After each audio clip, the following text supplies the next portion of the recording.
Welcome back to my channel. അപ്പോൾ ഇന്ന് നമ്മളുള്ളത് കൊടൈക്കനാലാണ്. രാവിലെ തന്നെ നമ്മൾ ബ്രേക്ക്ഫാസ്റ്റ് ഒക്കെ കഴിച്ച് നല്ല വ്യൂ ഒക്കെ കണ്ടിട്ട് ഇന്ന് നമ്മൾ മന്നവന്നൂരിലേക്കാണ് പോകാൻ പോകുന്നത്. അപ്പോൾ അവിടെ ചെന്നിട്ട് കാണാം.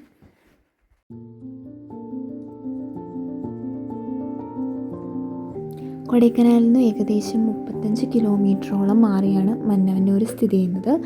സിറ്റിയിലെ തിരക്കും കാര്യങ്ങളും ഒന്നുമില്ലാത്ത വളരെ ബ്യൂട്ടിഫുൾ ആയിട്ടുള്ള ഒരു ഗ്രാമമാണ് മന്നവന്നൂർ.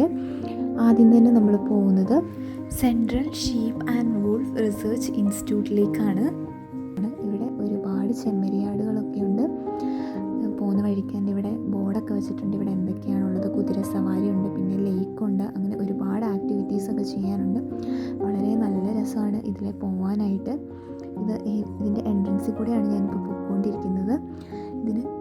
ഇതിലെ നടന്ന് മുകളിലേക്ക് ചെന്ന് കഴിയുമ്പോഴത്തേനും ലേക്കിൻ്റെ ഒരു വ്യൂവും അതേപോലെ ഈ ഷീപ്പിൻ്റെ ഒരു ഇൻസ്റ്റിറ്റ്യൂട്ടും ആണുള്ളത്. ഇത് ഗവൺമെൻറ് ഓഫ് ഇന്ത്യയുടെ കൺട്രോളിലാണ് ഈ ഷീപ്പ് ഇൻസ്റ്റിറ്റ്യൂട്ട് ഉള്ളത്. ഒരുപാട് ചെമ്മരിയാടുകളെ ദൂരെ കാണാൻ പറ്റുന്നുണ്ട്, പക്ഷേ നമുക്ക് അടുത്ത് ഒന്നിനെ മാത്രമേ കാണാൻ പറ്റുള്ളൂ. നല്ല ക്ലൈമറ്റ് ആയിരുന്നു, അതുകൊണ്ട് തന്നെ നല്ല രസമായിരുന്നു കാണാനായിട്ട്. അടുത്തത് നമ്മൾ ലേക്കിലേക്കാണ് പോകുന്നത്.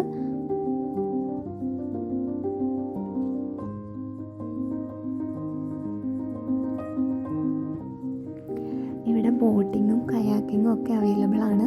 2 പേർക്ക് 200 രൂപയാണ് പറഞ്ഞത്.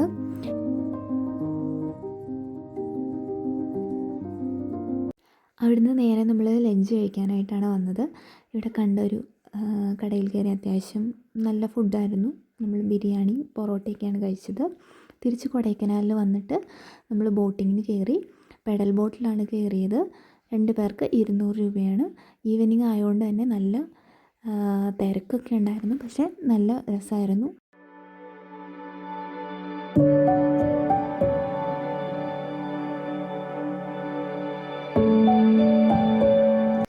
അത് കഴിഞ്ഞ് നമ്മൾ നേരെ പോയത് chicken leg piece samosa try ചെയ്യാൻ വേണ്ടിയിട്ടായിരുന്നു. റീൽസിലൊക്കെ കണ്ട് ഒരുപാട് നമ്മൾ ഇങ്ങനെ അന്വേഷിച്ച് നടക്കുമായിരുന്നു. അങ്ങനെ ആ സ്പോട്ട് നമ്മൾ കണ്ടുപിടിച്ചു.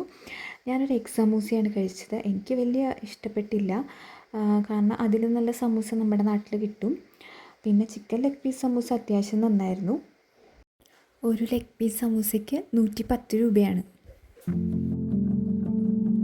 അങ്ങനെ സമൂസയൊക്കെ ട്രൈ ചെയ്ത് ഈവനിങ് ഒരു 5 o'clock ഒക്കെ ആയപ്പോഴത്തേക്കിനും നമ്മൾ കൊടൈക്കനാലിനോട് ബൈ പറഞ്ഞ് തിരിച്ച് യാത്ര തുടരുകയാണ്.